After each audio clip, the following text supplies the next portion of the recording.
ਵਾਹਿਗੁਰੂ ਜੀ ਕਾ ਖਾਲਸਾ ਵਾਹਿਗੁਰੂ ਜੀ ਕੀ ਫਤਿਹ। TV84 ਦੇ ਸਾਰੇ ਦਰਸ਼ਕ ਤੇ ਸਰੋਤੇ ਜਿਹੜੇ ਸਾਡੇ ਨਾਲ ਇਸ ਵਕਤ ਨਾਰਥ ਅਮਰੀਕਾ ਦੇ ਵਿੱਚੋਂ ਜੁੜੇ ਹੋਏ ਆ ਜਾਂ ਫਿਰ ਦੁਨੀਆ ਭਰ ਦੇ ਵਿੱਚ ਸਾਨੂੰ ਸੋਸ਼ਲ ਮੀਡੀਆ ਦੇ ਰਾਹੀਂ ਦੇਖ ਰਹੇ ਆ, ਉਹਨਾਂ ਸਾਰਿਆਂ ਦਾ ਮੈਂ ਅਮਰਵੀਰ ਸਿੰਘ ਅੱਜ ਇਸ ਪ੍ਰੋਗਰਾਮ ਦੇ ਵਿੱਚ ਤਹਿ ਦਿਲੋਂ ਸਵਾਗਤ ਕਰਦਾ। ਵਿਊਅਰਸ, ਜਿਵੇਂ ਕਿ ਪਿਛਲੇ ਦਿਨੀ 26 ਜਨਵਰੀ ਦਾ ਜਿਹੜਾ ਦਿਨ ਹੈਗਾ ਉਹ ਲੰਘ ਕੇ ਗਿਆ। 26 ਜਨਵਰੀ 1950 ਦੇ ਵਿੱਚ ਜਦੋਂ ਭਾਰਤ ਦਾ ਸੰਵਿਧਾਨ ਲਾਗੂ ਕੀਤਾ ਗਿਆ ਸੀ, ਇਸ ਦਿਨ ਨੂੰ ਭਾਰਤ ਦੇ ਵਿੱਚ ਤੇ ਬਾਹਰ ਜਿੱਥੇ ਜਿੱਥੇ ਵੀ ਭਾਰਤ ਦੇ ਮਿਸ਼ਨਸ ਹੈਗੇ ਨੇ, ਐਮਬੈਸੀਜ਼ ਹੈਗੀਆਂ ਨੇ, ਉਹਨਾਂ ਵੱਲੋਂ ਬੜੀ ਧੂਮਧਾਮ ਦੇ ਨਾਲ ਮਨਾਇਆ ਗਿਆ। ਜਿੱਥੇ ਉਹ ਭਾਰਤ ਸਰਕਾਰ ਵੱਲੋਂ ਆਫੀਸ਼ੀਅਲ ਲੈਵਲ 'ਤੇ ਇਸ ਦਿਨ ਨੂੰ ਮਨਾਇਆ ਗਿਆ, ਉੱਥੇ ਸਿੱਖਾਂ ਵੱਲੋਂ ਥਾਂ ਥਾਂ ਦੇ ਉੱਤੇ ਜਿਹੜੇ ਪ੍ਰੋਟੈਸਟ ਹੈਗੇ ਨੇ ਉਹ ਵੀ ਕੀਤੇ ਗਏ ਨੇ। ਉਹ ਭਾਵੇਂ ਯੂਰਪ ਦੇ ਮੁਲਕ ਹੋਣ, ਇੱਥੇ ਨਿਊਯਾਰਕ ਦੇ ਵਿੱਚ ਜਾਂ ਵਾਸ਼ਿੰਗਟਨ DC ਅਮਰੀਕਾ ਦੀ ਰਾਜਧਾਨੀ ਦੇ ਵਿੱਚ ਜਾਂ ਪੰਜਾਬ ਦੀ ਧਰਤੀ ਹੋਵੇ, ਥਾਂ ਥਾਂ 'ਤੇ ਸਿੱਖ ਕੌਮ ਵੱਲੋਂ ਵੱਖੋ ਵੱਖਰੀਆਂ ਜਿਹੜੀਆਂ ਜਥੇਬੰਦੀਆਂ ਹੈਗੀਆਂ ਨੇ ਉਹਨਾਂ ਵੱਲੋਂ ਪ੍ਰੋਟੈਸਟ ਕੀਤੇ ਗਏ ਨੇ, ਜਿਹਦੇ ਕਾਰਨਾਂ ਬਾਰੇ ਅਸੀਂ ਪਹਿਲਾਂ ਵੀ ਇਸ ਪ੍ਰੋਗਰਾਮ ਦੇ ਵਿੱਚ ਜਿਹੜੀਆਂ ਵਿਚਾਰ ਚਰਚਾਵਾਂ ਹੈਗੀਆਂ ਨੇ ਉਹ ਕਰ ਚੁੱਕੇ ਹਾਂ। ਸੋ ਅੱਜ ਅਸੀਂ ਖਾਸ ਤੌਰ 'ਤੇ UK ਦੇ ਵਿੱਚ ਜਿਹੜਾ ਪ੍ਰੋਟੈਸਟ ਹੋਇਆ ਉਸ ਬਾਬਤ ਗੱਲਬਾਤ ਕਰਾਂਗੇ। ਉੱਥੇ ਸਿੱਖਾਂ ਦੇ ਨਾਲ ਕਸ਼ਮੀਰੀ ਆਰਗੇਨਾਈਜੇਸ਼ਨਸ ਵੱਲੋਂ ਵੀ ਇਸ ਪ੍ਰੋਟੈਸਟ ਦੇ ਵਿੱਚ ਸ਼ਮੂਲੀਅਤ ਕੀਤੀ ਗਈ ਸੀ, ਜਿੱਥੇ ਸਿੱਖਾਂ ਨੇ ਅਤੇ ਕਸ਼ਮੀਰੀਆਂ ਨੇ ਇਕੱਠੇ ਹੋ ਕੇ ਭਾਰਤ ਦੇ ਗਣਤੰਤਰ ਦਿਵਸ ਦਾ, ਰਿਪਬਲਿਕ ਡੇ ਦਾ ਵਿਰੋਧ ਕੀਤਾ। ਉੱਥੇ ਹੀ ਜਦੋਂ ਅਸੀਂ ਅੱਜ ਕੱਲ੍ਹ ਦਾ ਜਿਹੜਾ ਮੀਡੀਆ ਹੈਗਾ ਉਹ ਦੇਖ ਰਹੇ ਹਾਂ ਤਾਂ ਕਿਤੇ ਨਾ ਕਿਤੇ ਮੀਡੀਆ ਦੇ ਵਿੱਚ ਇੰਡੀਆ ਦਾ ਝੰਡਾ ਸਾੜਨ ਦੀਆਂ ਜਿਹੜੀਆਂ ਖਬਰਾਂ ਹੈਗੀਆਂ ਨੇ ਉਹ ਵੀ ਸਾਡੇ ਸਾਹਮਣੇ ਆਈਆਂ ਨੇ। ਅਤੇ ਆਫੀਸ਼ੀਅਲੀ ਇੰਡੀਅਨ ਗਵਰਨਮੈਂਟ ਵੱਲੋਂ ਬਰਤਾਨੀਆ ਦੀ ਸਰਕਾਰ ਦੇ ਕੋਲ ਪ੍ਰੋਟੈਸਟ ਵੀ ਕੀਤਾ ਗਿਆ ਇਸ ਗੱਲ ਦਾ ਕਿ ਇਹ ਜਿਹੜੀਆਂ ਕ੍ਰਿਮੀਨਲ ਐਕਟੀਵਿਟੀਜ਼ ਹੈਗੀਆਂ ਨੇ ਸਿੱਖਾਂ ਵੱਲੋਂ UK ਦੀ ਧਰਤੀ 'ਤੇ ਕੀਤੀਆਂ ਜਾ ਰਹੀਆਂ ਕ੍ਰਿਮੀਨਲ ਐਕਟੀਵਿਟੀਜ਼ ਕਹਿ ਕੇ ਸੰਬੋਧਨ ਕੀਤਾ ਗਿਆ ਸਿੱਖਾਂ ਦੇ ਪ੍ਰੋਟੈਸਟ ਨੂੰ, ਅਤੇ ਜਿਹੜੀ ਝੰਡਾ ਸਾੜਨ ਦੀ ਐਕਟੀਵਿਟੀ ਹੈਗੀ ਆ ਉਹਨੂੰ ਕਿ ਇਹਨਾਂ ਨੂੰ ਬੰਦ ਕੀਤਾ ਜਾਵੇ। ਸੋ ਇਸ ਬਾਬਤ ਅਸੀਂ ਅੱਜ ਇੰਗਲੈਂਡ ਤੋਂ ਸਾਡੇ ਨਾਲ ਕਾਉਂਸਲ ਆਫ ਖਾਲਿਸਤਾਨ ਦੇ ਜਨਰਲ ਸਕੱਤਰ ਸਰਦਾਰ ਜਿਹੜੇ ਸਰਾਏ ਹੈਗੇ ਆ ਉਹ ਸਾਡੇ ਨਾਲ ਜੁੜੇ ਹੋਏ ਆ। ਆਓ ਉਹਨਾਂ ਨਾਲ ਮਿਲ ਕੇ ਅੱਜ ਦੀ ਵਿਚਾਰ ਚਰਚਾ ਦੀ ਸ਼ੁਰੂਆਤ ਕਰਦੇ ਹਾਂ। ਜੀ ਸਰਾਏ ਸਾਹਿਬ, ਤੁਹਾਡਾ ਸਵਾਗਤ ਹੈ ਜੀ। ਵਾਹਿਗੁਰੂ ਜੀ ਕਾ ਖਾਲਸਾ ਵਾਹਿਗੁਰੂ ਜੀ ਕੀ ਫਤਿਹ। ਸਾਹਿਬ ਜੀ, ਵਾਹਿਗੁਰੂ ਜੀ ਕਾ ਖਾਲਸਾ ਵਾਹਿਗੁਰੂ ਜੀ ਕੀ ਫਤਿਹ। ਸਰਾਏ ਸਾਹਿਬ, ਸ਼ੁਰੂਆਤੀ ਦੌਰ ਦੇ ਵਿੱਚ ਮੈਂ ਜਾਣਨਾ ਚਾਹੂੰਗਾ ਕਿ ਕਿਉਂਕਿ ਵਿਰੋਧ ਵੀ ਹੋਇਆ, ਵਿਰੋਧ ਪ੍ਰਦਰਸ਼ਨ ਦੀਆਂ ਜਿਹੜੀਆਂ ਤਸਵੀਰਾਂ ਨੇ ਉਹ ਵੀ ਸੋਸ਼ਲ ਮੀਡੀਆ 'ਤੇ ਵੀ ਆਈਆਂ ਅਤੇ ਉਹ ਤੋਂ ਬਾਅਦ ਮੀਡੀਆ ਦੇ ਵਿੱਚ ਵੀ ਆਈਆਂ ਨੇ, ਪਰ ਤੁਸੀਂ ਉੱਥੇ ਮੌਕੇ 'ਤੇ ਮੌਜੂਦ ਵੀ ਸੀ। ਕੀ ਕਹਿਣਾ ਚਾਹੋਗੇ, ਕਿਵੇਂ ਦਾ ਵਿਰੋਧ ਪ੍ਰਦਰਸ਼ਨ ਸੀ? ਅਤੇ ਖਾਸ ਤੌਰ 'ਤੇ ਜਦੋਂ ਅਸੀਂ ਇਹਦੇ ਕਾਰਨਾਂ ਦੀ ਗੱਲ ਕਰਦੇ ਹਾਂ, ਸਿੱਖਾਂ ਦੀਆਂ ਡਿਮਾਂਡਸ ਦੀ ਗੱਲ ਕਰਦੇ ਹਾਂ ਵੀ ਕਿੰਨਾ ਕਾਰਨਾਂ ਕਰਕੇ ਜਿਹੜੇ ਸਿੱਖ ਹੈਗੇ ਆ ਉਹ ਭਾਰਤ ਦੇ ਰਿਪਬਲਿਕ ਡੇ ਦਾ ਵਿਰੋਧ ਕਰਦੇ ਆ ਰਹੇ ਆ, ਉਸ ਬਾਬਤ ਵੀ ਮੈਂ ਜ਼ਰੂਰ ਤੁਹਾਡੇ ਵਿਚਾਰ ਜਾਣਨਾ ਚਾਹੂੰਗਾ। ਹਾਂਜੀ ਭਾਈ ਸਾਹਿਬ, ਜਿਹੜਾ ਮੁਜ਼ਾਹਰਾ ਹੋਇਆ 26 ਜਨਵਰੀ ਇੰਡੀਅਨ ਹਾਈ ਕਮਿਸ਼ਨ ਦੇ ਸਾਹਮਣੇ ਸਿੱਖਾਂ ਵੱਲੋਂ ਤੇ ਕਸ਼ਮੀਰੀਆਂ ਵੱਲੋਂ ਇੱਕ ਸਾਂਝਾ ਮੁਜ਼ਾਹਰਾ ਬੜਾ ਜ਼ਬਰਦਸਤ ਤਰੀਕੇ ਨਾਲ ਉੱਥੇ ਅਸੀਂ ਆਪਣੀ ਪ੍ਰੈਜ਼ੈਂਸ ਜ਼ਾਹਰ ਕੀਤੀ ਤੇ ਇੰਡੀਅਨ ਸਰਕਾਰ ਨੂੰ ਅਸੀਂ ਯਾਦ ਕਰਵਾਇਆ ਕਿ ਇਹ ਜਿਹੜੀਆਂ ਕੌਮਾਂ ਆ ਜੋ ਆਪਣੀ ਆਜ਼ਾਦੀ ਵਾਸਤੇ ਜੂਝ ਰਹੀਆਂ ਜੀ, ਇਹ ਆਪਣਾ ਸੰਘਰਸ਼ ਛੱਡਣ ਨਹੀਂ ਲੱਗੀਆਂ। ਜਿੱਥੇ ਇੰਡੀਅਨ ਸਰਕਾਰ ਨੇ ਇੰਟਰਨੈਸ਼ਨਲ ਲੈਵਲ ਤੇ ਸਾਨੂੰ ਬਦਨਾਮ ਕਰਨ ਦੀ ਕੋਸ਼ਿਸ਼ ਕੀਤੀ ਆ, ਜਿੱਥੇ ਇੰਡੀਅਨ ਸਰਕਾਰ ਨੇ ਡੋਮੈਸਟਿਕ ਲੈਵਲ ਤੇ ਸਾਨੂੰ ਮਾਰਨ ਜਾਂ ਸਾਨੂੰ ਖਤਮ ਕਰਨ ਦੀ ਕੋਸ਼ਿਸ਼ ਕੀਤੀ ਆ, ਫਿਜ਼ੀਕਲੀ ਔਰ ਹੋਰ ਢੰਗ ਤਰੀਕਿਆਂ ਨਾਲ ਵੀ ਜੈਨੋਸਾਈਡ ਵੀ ਅਪਣਾਇਆ ਇਹਨਾਂ ਨੇ ਜੀ। ਫਿਰ ਵੀ ਇਹ ਜਿਹੜੇ ਸੰਘਰਸ਼ ਆ, ਇਹ ਜਿਹੜੇ ਆਜ਼ਾਦੀ ਦੇ ਸਟਰਗਲ ਆ, ਇਹ ਫਿਰ ਵੀ ਖਤਮ ਨਹੀਂ ਹੋ ਸਕਦੇ ਇਸ ਤਰੀਕੇ ਨਾਲ। ਕਿਉਂ? ਸਾਡੇ ਸਿੱਖਾਂ ਦੀ ਜਿਹੜੀ ਫਿਲਾਸਫੀ ਆ, ਰਾਜ ਕਰੇਗਾ ਖਾਲਸਾ, ਜੋ ਸਿੱਖ ਚਾਹੁੰਦੇ ਆ ਸਰਬੱਤ ਦਾ ਭਲਾ, ਜੋ ਸਿੱਖ ਜਸਟਿਸ ਵਾਸਤੇ ਇੱਕ ਮੀਰੀ ਪੀਰੀ ਦਾ ਸੰਕਲਪ ਲੈ ਕੇ ਦੁਨੀਆ ਵਿੱਚ ਵਿਚਰਦੇ ਆ, ਇਹ ਚੀਜ਼ਾਂ ਨੂੰ ਇਸ ਤਰ੍ਹਾਂ ਨਹੀਂ ਖਤਮ ਕੀਤਾ ਜਾ ਸਕਦਾ। ਆਪਣਾ ਇਤਿਹਾਸ ਸਾਨੂੰ ਦੱਸ ਰਿਹਾ ਆ ਕਿ ਸਿੱਖ ਇਸ ਤਰ੍ਹਾਂ ਖਤਮ ਨਹੀਂ ਹੋ ਸਕਦੇ। ਤੇ ਦੂਜੀ ਗੱਲ ਇਹ ਆ, ਬਹੁਤ ਜ਼ਰੂਰੀ ਗੱਲ ਆ, ਕਿਉਂਕਿ ਇਹਨਾਂ ਦਾ ਕਨਸਟੀਟਿਊਸ਼ਨ ਦਾ ਦਿਨ ਇਹ ਮਨਾਉਂਦੇ ਆ ਰਿਪਬਲਿਕ ਡੇ ਤੇ, ਆਪਾਂ ਕਾਨੂੰਨੀ ਗੱਲ ਵੀ ਕਰਨੀ ਆ, ਕਿਉਂਕਿ ਇਹ ਜਿਹੜਾ ਕਨਸਟੀਟਿਊਸ਼ਨ ਆ ਇਹ ਗੁਲਾਮੀ, ਇਹ ਜੋ ਅਪਰੈਸ਼ਨ ਕਰ ਰਹੇ ਆ ਲੋਕਾਂ ਤੇ ਕਰ ਰਹੇ ਆ, ਕਸ਼ਮੀਰ ਵਿੱਚ ਵੀ ਤੇ ਪੰਜਾਬ ਵਿੱਚ ਵੀ, ਨਾਗਾਲੈਂਡ ਵਿੱਚ, ਅਸਾਮ, ਮਨੀਪੁਰ, ਇਹ ਜਿੱਥੇ ਵੀ ਇਹ ਕੰਮ ਕਰਦੇ ਆ, ਇਹ ਉਸ ਕੌਂਸਟੀਟਿਊਸ਼ਨ ਦੇ ਕਹਿ ਲਓ ਇਹਨਾਂ ਨੇ ਇੱਕ ਬਣਾਈ ਆ ਸ਼ੀਲਡ, ਇਹਨਾਂ ਨੇ ਬਣਾਈ ਆ ਸ਼ੀਲਡ ਕੌਂਸਟੀਟਿਊਸ਼ਨ ਦੀ, ਤੇ ਉਸ ਦੇ ਪਿੱਛੇ ਇਹ ਲੋਕ ਇਹ ਕਹਿੰਦੇ ਆ ਕਿ ਜੋ ਅਸੀਂ ਕਰ ਰਹੇ ਆ ਇਹ ਕਾਨੂੰਨੀ ਕਾਰਵਾਈ ਕਰ ਰਹੇ ਆ, ਕੌਂਸਟੀਟਿਊਸ਼ਨ ਤੋਂ ਇਹ ਲੈ ਰਹੇ ਆ ਮਾਨਤਾ, ਆਪਣੇ ਕਾਰਵਾਈਆਂ ਦੀ ਕੌਂਸਟੀਟਿਊਸ਼ਨ ਤੋਂ ਲੈ ਰਹੇ ਆ ਜਸਟੀਫਿਕੇਸ਼ਨ। ਪਰ ਉਹ ਕੌਂਸਟੀਟਿਊਸ਼ਨ ਇੰਟਰਨੈਸ਼ਨਲ ਲਾਅ, ਅੰਤਰਰਾਸ਼ਟਰੀ ਕਾਨੂੰਨ ਦੇ ਸਖਤ ਖਿਲਾਫ ਚੱਲ ਰਿਹਾ ਆ, ਇਨ ਪ੍ਰੈਕਟਿਸ ਐਂਡ ਇਨ ਥਿਊਰੀ। ਸੋ ਜੇ ਸਾਨੂੰ ਮੌਕਾ ਮਿਲਿਆ ਉਹ ਵੀ ਆਪਾਂ ਉਹਦੇ ਵੱਲ ਵੀ ਜਾਵਾਂਗੇ ਕਿ ਇਹ ਕੌਂਸਟੀਟਿਊਸ਼ਨ ਜੋ ਸਿੱਖਾਂ ਨੇ ਰਿਜੈਕਟ ਕੀਤਾ 1950 ਵਿੱਚ, ਜਦੋਂ ਇਹਨੂੰ ਲਾਗੂ ਕੀਤਾ ਗਿਆ, ਸਿੱਖਾਂ ਦੇ ਜਿਹੜੇ ਰਿਪਰੈਜ਼ੈਂਟੇਟਿਵ ਸੀ ਉਸ ਵੇਲੇ, ਉਹਨਾਂ ਨੇ ਇਸ ਕੌਂਸਟੀਟਿਊਸ਼ਨ ਨੂੰ ਰੱਦ ਕੀਤਾ। ਸਿੱਖ ਕੌਮ ਨੇ ਕਦੀ ਵੀ ਨਹੀਂ ਉਸ ਕੌਂਸਟੀਟਿਊਸ਼ਨ ਨੂੰ ਮੰਨਿਆ ਜਾਂ ਕਬੂਲ ਕੀਤਾ ਜੀ। ਤੇ ਉਹ ਕੌਂਸਟੀਟਿਊਸ਼ਨ ਜਿੱਥੇ ਇਹ ਅੱਜ ਮਨਾ ਰਹੇ ਆ, ਉਹ ਕੌਂਸਟੀਟਿਊਸ਼ਨ ਡੇ ਜਾਂ ਰਿਪਬਲਿਕ ਡੇ, ਉੱਥੇ ਅਸੀਂ ਦੁਨੀਆ ਵਿੱਚ ਇਹ ਜ਼ਾਹਰ ਕੀਤਾ ਤੇ ਜੋ ਪ੍ਰੈਸ ਰਿਲੀਜ਼ ਹੋਈ ਆ, ਜੋ ਇੱਥੇ ਇੰਟਰਨੈਸ਼ਨਲ ਮੀਡੀਆ ਵੀ ਆਇਆ ਸੀ, ਉਹਨਾਂ ਨੂੰ ਵੀ ਸਮਝਾਇਆ ਗਿਆ। ਈਵਨ ਇੰਡੀਆ ਦੇ ਇੱਕ ਪ੍ਰਸਿੱਧ ਜਰਨਲਿਸਟ ਆਈ ਸੀ, ਉਹਦੇ ਨਾਲ ਵੀ ਇਹ ਵਿਚਾਰਾਂ ਹੋਈਆਂ ਤੇ ਉਹਨਾਂ ਨੂੰ ਸਾਰਿਆਂ ਨੂੰ ਸਮਝਾਇਆ ਗਿਆ ਕਿ ਇਹ ਕੌਂਸਟੀਟਿਊਸ਼ਨ ਨੰਬਰ 1 ਇਹ ਲੈਜਿਟਿਮੇਟ ਹੈ ਨਹੀਂ, ਇਹਦੀ ਇਹ ਜਾਇਜ਼ ਹੈ ਨਹੀਂ, ਇਹ ਆਪਣੇ ਤੇ ਲਾਗੂ ਨਹੀਂ ਹੋ ਸਕਦਾ। ਨੰਬਰ 2 ਇਹ ਹੈਗਾ ਇੰਟਰਨੈਸ਼ਨਲ ਲਾਅ ਦੇ ਖਿਲਾਫ ਜੀ। ਸਰਾਏ ਸਾਹਿਬ, ਜਿਵੇਂ ਤੁਸੀਂ ਇੰਟਰਨੈਸ਼ਨਲ ਲਾਅ ਦੇ ਖਿਲਾਫ ਹੋਣ ਦੀ ਗੱਲ ਕੀਤੀ ਹੈ, ਵੀ ਕੌਂਸਟੀਟਿਊਸ਼ਨ ਵਿੱਚ ਸਿੱਖਾਂ ਨੂੰ ਈਵਨ ਇੱਕ ਡਿਸਟਿੰਕਟ ਰਿਲੀਜਨ, ਇੱਕ ਵੱਖਰਾ ਧਰਮ ਦਾ ਦਰਜਾ ਵੀ ਸਾਨੂੰ ਨਹੀਂ ਦਿੱਤਾ ਜਾਂਦਾ। ਇਹ ਸਾਨੂੰ ਇੱਕ ਹਿੰਦੂਆਂ ਦਾ ਇੱਕ ਹਿੱਸਾ ਦੱਸ ਰਿਹਾ ਹੈ ਕੌਂਸਟੀਟਿਊਸ਼ਨ, ਜਿਸ ਨੂੰ ਕਿਸ ਤਰ੍ਹਾਂ ਕੋਈ ਵੀ ਸਿੱਖ ਇਸ ਦੁਨੀਆ ਵਿੱਚ ਇਸ ਨੂੰ ਕਿੱਦਾਂ ਕਬੂਲ ਕਰ ਸਕਦਾ, ਤੇ ਕਦੀ ਕਬੂਲ ਹੋਇਆ ਵੀ ਨਹੀਂ, ਸਿੱਖ ਕੌਮ ਵੱਲੋਂ ਨਹੀਂ ਕਬੂਲ ਹੋਇਆ। ਦੂਜੀ ਗੱਲ ਇਹ ਆ ਭਾਈ ਸਾਹਿਬ ਕਿ ਜਿਹੜਾ ਇਹਨਾਂ ਦਾ ਕੌਂਸਟੀਟਿਊਸ਼ਨ ਆ, ਉਹ ਜਿੱਥੇ ਇਹ ਪੰਜਾਬ ਜਾਂ ਕਸ਼ਮੀਰ ਜਾਂ ਹੋਰ ਵੀ ਕੌਨਫਲਿਕਟ ਜ਼ੋਨਸ ਹੈਗੇ ਆ, ਇਹ ਸਾਰੇ ਇੱਕ ਤਰ੍ਹਾਂ ਦੀ ਗੁਲਾਮੀ ਇਹਨਾਂ ਨੇ ਕੌਂਸਟੀਟਿਊਸ਼ਨਲ ਲੈਜਿਟਮਾਈਜ਼ ਕਰਨ ਦੀ ਕੋਸ਼ਿਸ਼ ਕੀਤੀ ਹੈ ਕੌਂਸਟੀਟਿਊਸ਼ਨ ਰਾਹੀਂ ਜੀ। ਕਿਉਂਕਿ ਜੋ ਹਰੇਕ ਕੌਮ ਦੇ ਮੁੱਢਲੇ ਬੁਨਿਆਦੀ ਹੱਕ ਹੁੰਦੇ ਆ, ਇੰਟਰਨੈਸ਼ਨਲ ਲਾਅ ਦੇ ਅਧੀਨ ਰਾਈਟ ਆਫ ਸੈਲਫ ਡਿਟਰਮੀਨੇਸ਼ਨ, ਸਵੈ ਨਿਰਣੇ ਦਾ ਹੱਕ, ਖੁਦ ਮੁਖਤਿਆਰੀ, ਇਹ ਹਰੇਕ ਕੌਮ ਦਾ ਹੱਕ ਹੁੰਦਾ ਜੀ। 1966 ਦੇ ਯੂਨਾਈਟਿਡ ਨੇਸ਼ਨਸ ਵੱਲੋਂ ਪਾਸ ਕੀਤੇ ਹੋਏ covenants, international covenant on civil and political rights, ਉਸ ਦਾ ਆਰਟੀਕਲ 1 ਪਹਿਲਾ ਹੀ ਬੁਨਿਆਦੀ ਆਰਟੀਕਲ ਕਹਿ ਰਿਹਾ ਹੈ ਕਿ all nations have the right to self determination ਜੀ। ਤੇ ਸਿੱਖ ਜੋ ਚਾਹੁੰਦੇ ਆ, ਸਿੱਖਾਂ ਨੇ 1986 ਦੇ ਸਰਬੱਤ ਖਾਲਸੇ ਰਾਹੀਂ ਤੇ ਗਾਂ ਪੰਥ ਕਮੇਟੀ ਨੇ ਜੋ ਐਲਾਨ ਕੀਤਾ ਖਾਲਿਸਤਾਨ ਦਾ, ਇਹ ਸਾਰੀਆਂ ਜੋ ਚੀਜ਼ਾਂ ਆ ਰਹੀਆਂ ਆਪਣੇ ਇਤਿਹਾਸ ਵਿੱਚ 86 ਤੋਂ ਲੈ ਕੇ ਪੰਥ ਕਮੇਟੀ ਨੇ ਜੋ ਡੈਕਲੇਰੇਸ਼ਨ ਵੀ ਕੀਤਾ, ਇਹ ਸੈਲਫ ਡਿਟਰਮੀਨੇਸ਼ਨ ਦਾ ਪ੍ਰੋਸੈਸ ਚੱਲ ਰਿਹਾ ਹੈ ਸਿੱਖਾਂ ਵਿੱਚ, ਜੋ ਇੰਟਰਨੈਸ਼ਨਲ ਲਾਅ ਸਾਨੂੰ ਹੱਕ ਦੇ ਰਿਹਾ ਆ ਜੀ। ਤੇ ਇਹ ਇੰਟਰਸਟਿੰਗ ਗੱਲ ਆ ਭਾਈ ਸਾਹਿਬ ਕਿ ਜਿਹੜਾ ਇਹ ਆਰਟੀਕਲ 1 ਆ 1966 ਕਵਨੈਂਟ ਦਾ, ਜੋ ਸਾਰੀ ਦੁਨੀਆ ਵਿੱਚ ਮੰਨਿਆ ਜਾਂਦਾ ਕਿ ਇਹ ਹਿਊਮਨ ਰਾਈਟਸ ਦੀ ਬੁਨਿਆਦੀ ਟ੍ਰੀਟੀ ਆ, human rights treaty 1966 covenants on human rights. ਉਹ ਆਰਟੀਕਲ 1 ਇੰਡੀਆ ਨੇ, ਜਿੱਥੇ ਇਹਨਾਂ ਨੇ 1966 ਦੀ ਟ੍ਰੀਟੀ ਨੂੰ ਸਾਈਨ ਕੀਤਾ ਜੀ, ਉੱਥੇ ਇੰਡੀਆ ਨੇ ਨਾਲ ਹੀ ਯੂਨਾਈਟਿਡ ਨੇਸ਼ਨਸ ਨੂੰ ਕਹਿਤਾ ਕਿ ਆਰਟੀਕਲ 1 ਜੋ ਹੈਗਾ right of self determination, article 1 India ਤੇ ਨਹੀਂ ਲਾਗੂ। ਹੁਣ ਇਹ ਕਿਸ ਤਰ੍ਹਾਂ ਹੋ ਸਕਦੀ ਹੈ ਨਾ ਕਿ ਤੁਸੀਂ ਇੱਕ ਪਾਸੇ ਤੁਸੀਂ ਉਸ ਟ੍ਰੀਟੀ ਨੂੰ ਸਾਈਨ ਕਰ ਰਹੇ ਹੋ ਤੇ ਦੂਜੇ ਪਾਸੇ ਐਟ ਦ ਸੇਮ ਟਾਈਮ ਉਸੇ ਵਕਤ ਤੁਸੀਂ ਕਹਿ ਰਹੇ ਆ ਯੂਨਾਈਟਿਡ ਨੇਸ਼ਨਸ ਨੂੰ ਕਿ ਜਿਹੜਾ ਇਹਦਾ ਪਹਿਲਾ ਆਰਟੀਕਲ ਆ ਰਾਈਟ ਆਫ ਸੈਲਫ ਡਿਟਰਮੀਨੇਸ਼ਨ, ਇਹ ਇੰਡੀਆ ਤੇ ਨਹੀਂ ਲਾਗੂ ਹੋ ਸਕਦਾ।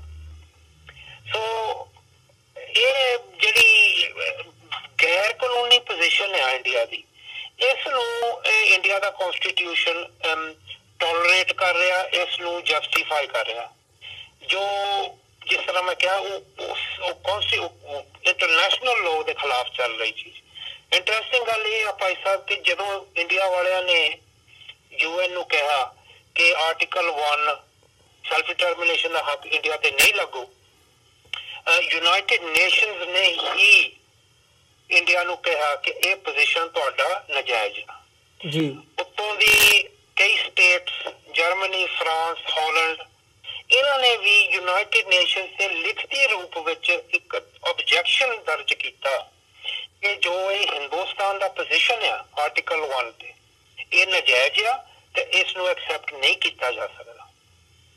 ਸੋ ਇਹ ਜਿਹੜਾ ਕਨਸਟੀਟਿਊਸ਼ਨ ਆ ਇਹ ਇੱਕ ਖੇਡ ਚਲਾ ਰਿਹਾ ਆ ਜੋ ਇੰਡੀਆ ਦੇ ਪੋਲੀਟੀਸ਼ੀਅਨਸ ਫਰਮ ਡੈਕੇਡ, ਸਦੀਆਂ ਤੋਂ ਇਹ ਕਰ ਰਹੇ ਆ, ਇਹ ਦਹਾਕਿਆਂ ਤੋਂ ਉਹ ਕਰ ਰਹੇ ਆ ਉਲੰਘਣਾ ਇੰਟਰਨੈਸ਼ਨਲ ਲਾਅ ਦੀ। ਇਹਨਾਂ ਦੇ ਪੋਲੀਟੀਸ਼ੀਅਨਸ, ਇਹਨਾਂ ਦੇ ਮਿਲਟਰੀ ਕਮਾਂਡਰਸ ਕਰ ਰਹੇ ਆ ਇਹ ਜਿਹੜੀਆਂ ਚੀਜ਼ਾਂ।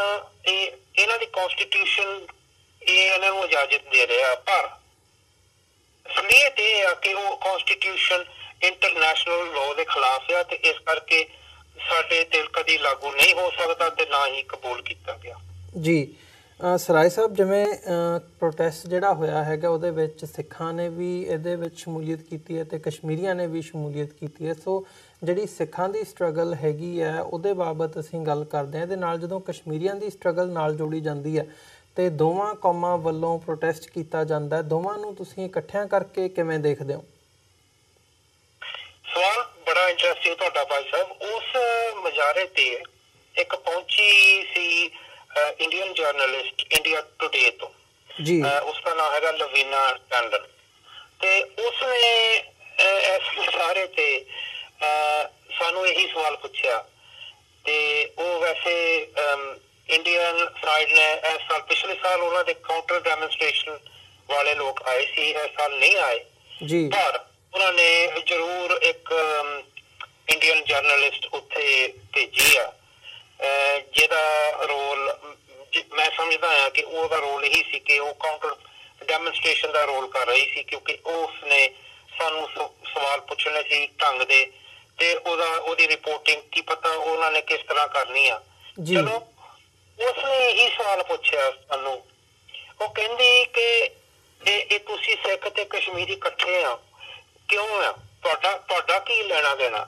ਤੇ ਸਾਡੇ ਨਾਲ ਕਸ਼ਮੀਰੀ ਇੱਕ ਲੀਡਰ ਜ਼ਫਰ ਅਹਿਮਦ ਕੁਰੈਸ਼ੀ, ਉਹਨਾਂ ਨੇ ਸਾਡੇ ਨਾਲ ਇੱਕ ਸਾਂਝਾ ਬਿਆਨ ਦਿੱਤਾ ਉਹਨੂੰ ਕਿ ਤੁਸੀਂ ਮਤਲਬ ਇਹ ਬੜੀ ਸਪਸ਼ਟ ਗੱਲ ਆ ਕਿ ਇਹ ਜਿਹੜੀਆਂ ਦੋਨੋਂ ਕੌਮਾਂ ਆ ਇਹਨਾਂ ਦਾ ਨਿਸ਼ਾਨਾ ਇੱਕ ਆ ਆਜ਼ਾਦੀ ਜੀ, ਤੇ ਇਹਨਾਂ ਦਾ ਇੱਕ ਜੋ ਦੁਸ਼ਮਣ ਆ ਉਹ ਵੀ ਇੱਕ ਸਾਂਝਾ, ਕਹਿ ਲਓ ਕਿ ਉਹ ਇੱਕੋ ਹੀ ਦੁਸ਼ਮਣ ਇਹਨਾਂ ਨੂੰ ਅਪਰੈਸ ਕਰ ਰਿਹਾ ਆ, ਇੰਡੀਅਨ ਸਟੇਟ।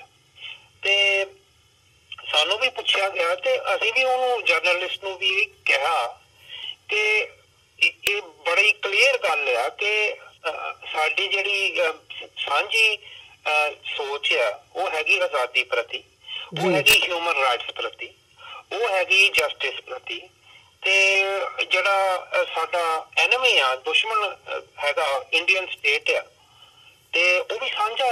ਸੋ ਇਸ ਕਰਕੇ ਸਾਂਝ ਤਾਂ ਆਟੋਮੈਟਿਕਲੀ ਹੋਣੀ ਹੈ। ਤੇ ਇੰਟਰਨੈਸ਼ਨਲ ਕਮਿਊਨਿਟੀ ਵਿੱਚ ਵੀ ਜਦੋਂ ਅਸੀਂ ਗੱਲ ਕਰਦੇ ਹਾਂ ਸਿੱਖ ਤੇ ਕਸ਼ਮੀਰੀ, ਇਹਨਾਂ ਦਾ ਤਕਰੀਬਨ ਮੁੱਦਾ ਇੱਕੋ ਜਿਹਾ ਹੈਗਾ ਹੈ ਤੇ ਉਹਨੂੰ ਪੇਸ਼ ਵੀ ਇਸ ਢੰਗ ਨਾਲ ਕਰਦੇ ਆ ਤੇ ਲੋਕ ਸਮਝਦੇ ਆ ਇਹਨਾਂ ਗੱਲਾਂ ਨੂੰ। ਤੇ ਉਸ ਜਰਨਲਿਸਟ ਨੇ ਬੜੀ ਇੰਟਰਸਟਿੰਗ ਗੱਲ ਹੈ, ਉਸਨੇ ਮੈਨੂੰ ਫਿਰ ਪੁੱਛਿਆ ਕਿ ਤੁਸੀਂ ਇਹ ਲੋਕ ਕੰਮ ਕਰ ਰਹੇ ਹੋ, ਮੂਵਮੈਂਟ ਚਲਾ ਰਹੇ ਹੋ, ਤੁਸੀਂ ਡੈਮੋਨਸਟ੍ਰੇਸ਼ਨ ਕਰ ਰਹੇ ਹੋ, ਤੇ ਤੁਸੀਂ ਆਪਣੇ ਪਬਲਿਕ ਨੂੰ ਨਾਲ ਲੈ ਕੇ ਕਰ ਰਹੇ ਹੋ ਤੇ ਤੁਹਾਡੀ ਪਬਲਿਕ ਨਾਲ ਆ, ਦੁਨੀਆ ਜਿਹੜੀ ਹੈਗੀ ਆ ਪੰਜਾਬ ਦੀ ਜਾਂ ਕਸ਼ਮੀਰ ਦੀ ਤੁਹਾਡੇ ਨਾਲ ਹੈ ਜੀ। ਮਤਲਬ ਉਹ ਕੁਐਸਚਨ ਕਰ ਰਹੀ ਸੀ ਕਿ ਤੁਸੀਂ ਬਿਨਾਂ ਪਬਲਿਕ ਸਪੋਰਟ ਤੋਂ ਇਹ ਕੰਮ ਕਿਉਂ ਕਰ ਰਹੇ ਹੋ। ਇਹ ਉਹਦਾ ਢੰਗ ਸੀਗਾ ਜਾਂ ਉਹਦਾ ਮਕਸਦ ਸੀਗਾ ਜੀ। ਉਸ ਨੂੰ ਮੈਂ ਪੁੱਛਿਆ ਭਾਈ ਸਾਹਿਬ ਕਿ ਤੁਸੀਂ ਰਿਸਪੈਕਟੇਬਲ ਜਰਨਲਿਸਟ ਹੋਣ ਦੇ ਨਾਤੇ ਤੁਹਾਨੂੰ ਵੀ ਸੋਚਣਾ ਚਾਹੀਦਾ ਕਿ ਜੇ ਉਹ ਪਬਲਿਕ ਸਪੋਰਟ ਨਾ ਹੁੰਦੀ, ਨੰਬਰ 1 ਕਿ ਤੁਹਾਨੂੰ ਜੈਨੋਸਾਈਡ ਕਰਨ ਦੀ ਕੀ ਲੋੜ ਆ? ਉੱਥੇ ਇੰਡੀਅਨ ਸਟੇਟ ਨੂੰ ਉੱਥੇ ਕਸ਼ਮੀਰ ਵਿੱਚ ਕਹਿ ਲਓ ਜਾਂ ਪੰਜਾਬ ਵਿੱਚ ਕਹਿ ਲਓ ਮੈਸਿਵ ਹਿਊਮਨ ਰਾਈਟਸ ਅਬਿਊਸਿਸ ਹੋ ਰਹੇ ਆ ਜਾਂ ਹੋ ਚੁੱਕੇ ਆ, ਹਨਾ?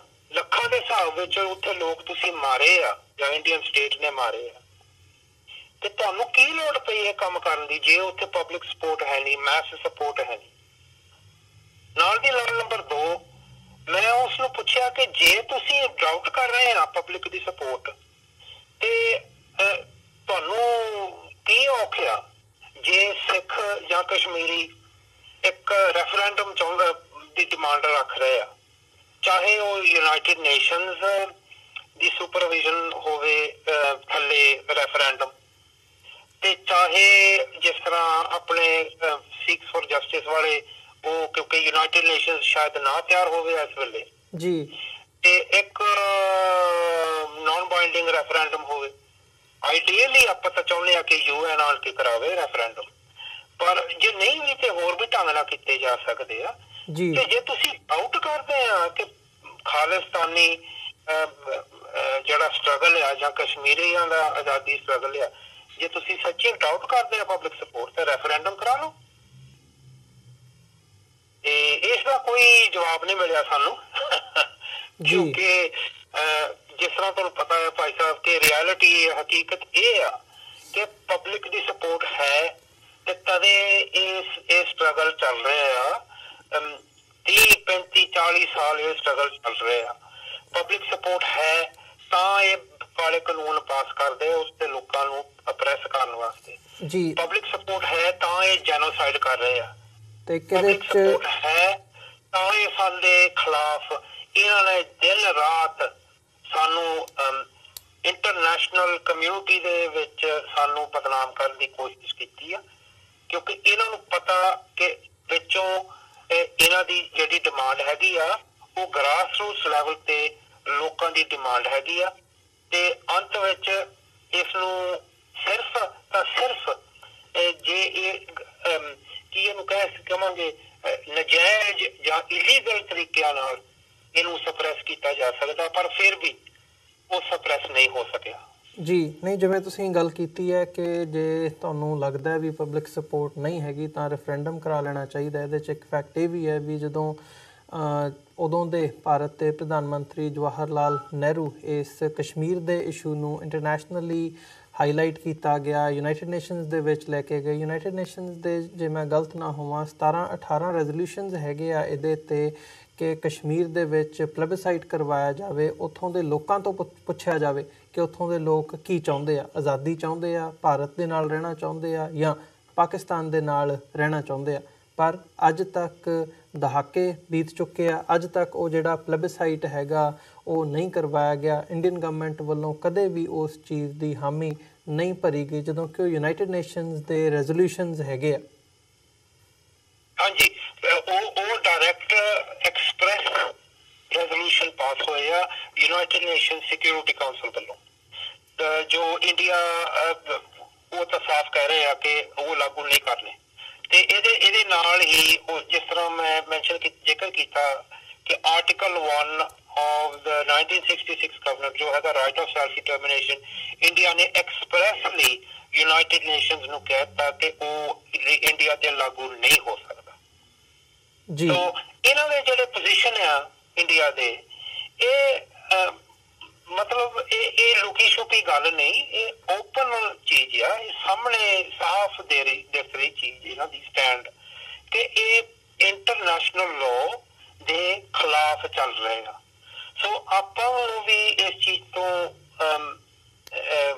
ਸਾਨੂੰ ਵੀ ਕੁਝ ਇਹਦੇ ਵਿੱਚੋਂ ਕੁਝ ਕੱਢਣਾ ਚਾਹੀਦਾ, ਕਿਉਂਕਿ ਜਦੋਂ ਆਪਾਂ ਦੁਨੀਆ ਵਿੱਚ ਜਾਂਦੇ ਆ, ਜਦੋਂ ਸਾਨੂੰ ਪੁੱਛਿਆ ਜਾਂਦਾ ਕਿ ਤੁਹਾਡਾ ਸਟਰਗਲ ਕਿਉਂ ਆ, ਤੇ ਐਕਚੁਅਲੀ ਭਾਈ ਸਾਹਿਬ ਜਿਹੜਾ ਇੰਟਰਨੈਸ਼ਨਲ ਲਾਅ ਆ ਉਹ ਸਾਡੇ ਸਾਥ ਖੜਾ ਆ ਜੀ।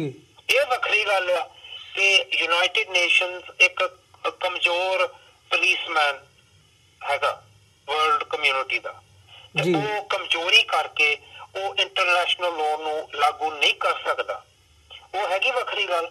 ਪਰ ਇੰਟਰਨੈਸ਼ਨਲ ਲਾਅ, ਅੰਤਰਰਾਸ਼ਟਰੀ ਕਾਨੂੰਨ, ਸਾਡਾ ਜਿਹੜਾ ਸਵੈ ਨਿਰਣੇ ਦਾ ਹੱਕ ਆ, ਸਾਡਾ ਜਿਹੜਾ ਖੁਦ ਮੁਖਤਿਆਰੀ ਦਾ ਸੰਘਰਸ਼ ਆ, ਉਹ ਸਾਡਾ ਸਾਥ ਦੇ ਰਹੀ ਆ।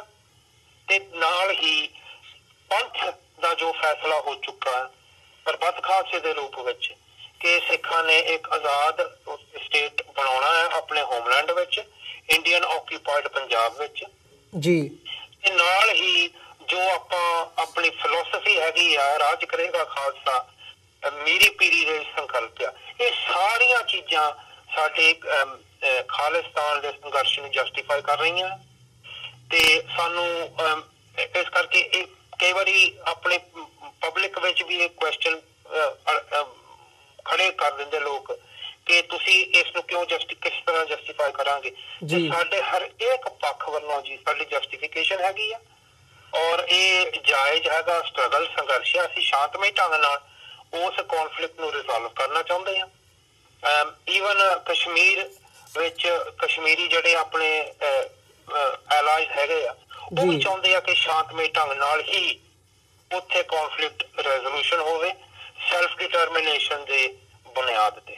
ਜੀ, ਜਿਵੇਂ ਸਰਾਏ ਸਾਹਿਬ ਇੱਕ ਜਾਂਦੇ ਜਾਂਦੇ ਮੈਂ ਅਖੀਰਲਾ ਸਵਾਲ ਪੁੱਛਣਾ ਚਾਹੂੰਗਾ ਕਿ ਜਿਵੇਂ ਅਸੀਂ ਜਿਹੜੀ ਸਟਰਗਲ ਦੀ ਗੱਲ ਕਰਦੇ ਹਾਂ ਜਾਂ ਅਦਰਵਾਈਜ਼ ਅਸੀਂ ਦੇਖਦੇ ਹਾਂ ਤਾਂ ਸਾਰਾ ਇੰਟਰਨੈਸ਼ਨਲ ਜਿਹੜੇ ਲਾਜ਼ ਹੈਗੇ ਆ ਉਹਨਾਂ ਦੇ ਅਧੀਨ ਇੱਕ ਪੀਸਫੁਲ ਸ਼ਾਂਤਮਈ ਤਰੀਕੇ ਦੇ ਨਾਲ ਪ੍ਰੋਟੈਸਟ ਮੁਜ਼ਾਹਰਿਆਂ ਦੀ ਗੱਲ ਹੁੰਦੀ ਹੈ ਜਾਂ ਦਲੀਲ ਦੇ ਨਾਲ ਗੱਲ ਕਰਨ ਦੀ ਲਾਈਨ ਹੁੰਦੀ ਹੈ ਕਿ ਭਾਵੇਂ ਉਹ ਕੋਈ ਨੈਸ਼ਨਲ ਪਲੇਟਫਾਰਮ ਹੋਵੇ ਆਪਣੇ ਲੋਕਾਂ ਦੇ ਵਿੱਚ ਹੋਵੇ ਜਾਂ ਇੰਟਰਨੈਸ਼ਨਲੀ ਸਾਡੀ ਜਿਹੜੀ ਸਟਰਗਲ ਹੈਗੀ ਹੈ ਜਾਂ ਸਾਡਾ ਜਿਹੜਾ ਕੇਸ ਹੈਗਾ ਸੋਵਰਨਿਟੀ ਦੇ ਲਈ ਆਜ਼ਾਦੀ ਦੇ ਲਈ ਉਹਨੂੰ ਪੋਰਟਰੇ ਕਰਨ ਦੀ ਗੱਲ ਹੋਵੇ।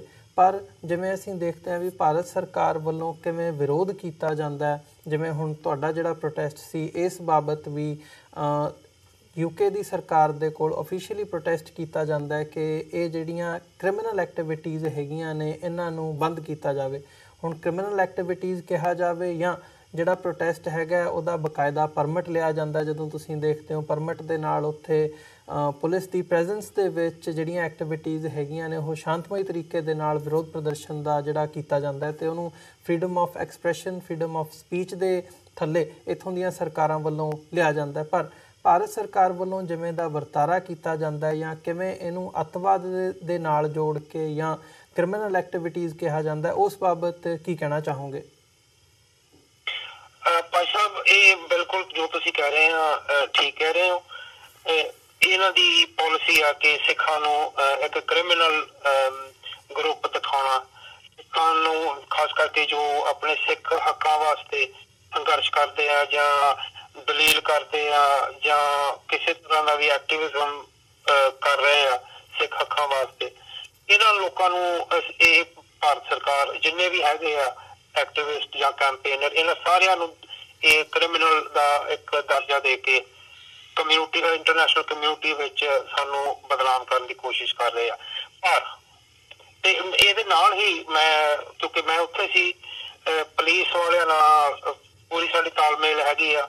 ਮੈਂ ਆਪ ਖੁਦ ਉਹਨਾਂ ਤੋਂ ਪਰਮਿਸ਼ਨ ਲੈ ਕੇ ਉੱਥੇ ਮੁਜ਼ਾਹਰਾ ਰੱਖਿਆ ਤੇ ਉੱਥੇ ਨਾਲ ਹੀ ਪੁਲਿਸ ਵਾਲੇ ਸਾਡੇ ਨਾਲ ਖੜੇ ਆ, ਸਾਡੇ ਨਾਲ ਮਿਲਦੇ ਵਰਤਦੇ ਆ, ਸਾਡੇ ਨਾਲ ਉੱਥੇ ਗੱਲ ਕਰਦੇ ਆ। ਮੈਨੂੰ ਉਦਣ ਪੁਲਿਸ ਵਾਲਿਆਂ ਨੇ ਆਪਣੇ ਸੰਘਰਸ਼ ਬਾਰੇ ਵੀ ਪੁੱਛਿਆ। ਅਸੀਂ ਉਹਨਾਂ ਨੂੰ ਵੀ ਦੱਸਿਆ ਕਿ ਇਹਦਾ ਰੈਸ਼ਨਲ ਕੀ ਆ, ਇਹਦਾ ਮੀਨਿੰਗ ਕੀ ਆ ਤੇ ਇਹ ਅੱਜ ਕਿਉਂ ਉੱਥੇ ਮੁਜ਼ਾਹਰਾ ਹੋ ਰਿਹਾ। ਸੋ ਐਸੀ ਕੋਈ ਗੱਲ ਹੈ ਨਹੀਂ, ਅਸੀਂ ਕੋਈ ਕ੍ਰਿਮੀਨਲ ਲੋਕ ਹੈ ਨਹੀਂ।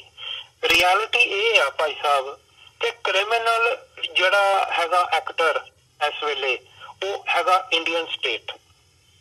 ਮਿਸਾਲ ਦੇ ਤੌਰ ਤੇ ਤੁਸੀਂ ਦੇਖ ਲਓ ਸੱਜਣ ਕੁਮਾਰ ਦੀ ਜਿਹੜੀ ਕਨਵਿਕਸ਼ਨ ਹੋਈ ਆ